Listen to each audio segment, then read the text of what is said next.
हम भोजपुरी गायक पंकज सिंह मेदनी एक बार फिर माता के दरबार में मधुर भजन लेके आयल बानी। हमरा आशा बा कि पहले गीत के तरह यहू के आशीर्वाद देव जा। एक बार प्रेम से बोलिए हमरा पुरवाली माता के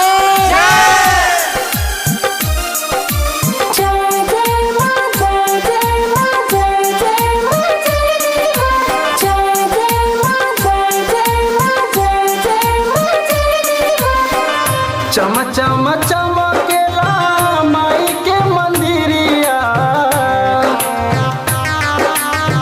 चम चम चमकेला माई के मंदिरिया, मुकुटवा हमारा माता के, मुकुटवा हमारा माता के, चम चम चमकेला माई के मंदिरिया, मुकुटवा हमारा माता के, मुकुटवा हमारा माता के, मुकुटवा हमारा माता के।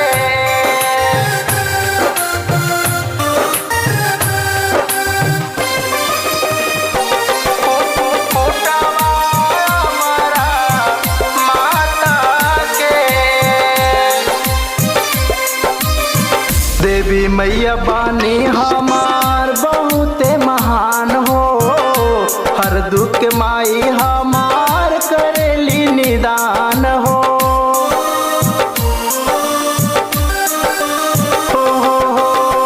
देवी मैया बानी हमार बहुते महान हो, हर दुख के माई हमार करेली निदान हो।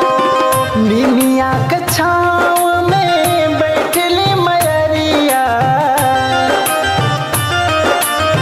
निमिया के छाँव में बैठली मयरिया, दुआरिया हमारा माता की, दुआरिया हमारा माता के, दुआरिया हमारा माता के।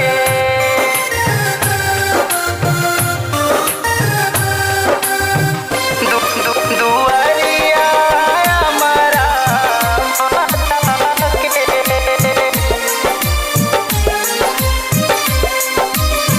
शेर के सवारी करके अइली महतारी, आस में सबे अइले रउरे दुआरी।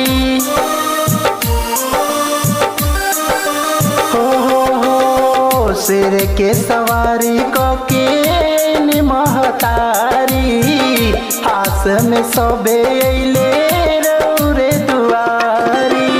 अढ़ौल फूलवा से करबो पूजनिया, अढ़ौल फूलवा से करबो पूजनिया, चरनिया हमारा माता के, चरनिया हमारा माता के, चरनिया हमारा माता के।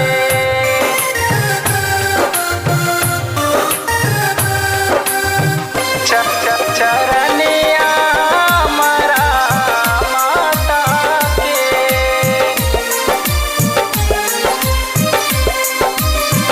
कहे जेड टाइगर कबला गई हारजिया, हाथ जोड़ बैठल पंकज तोहरी दुआरिया।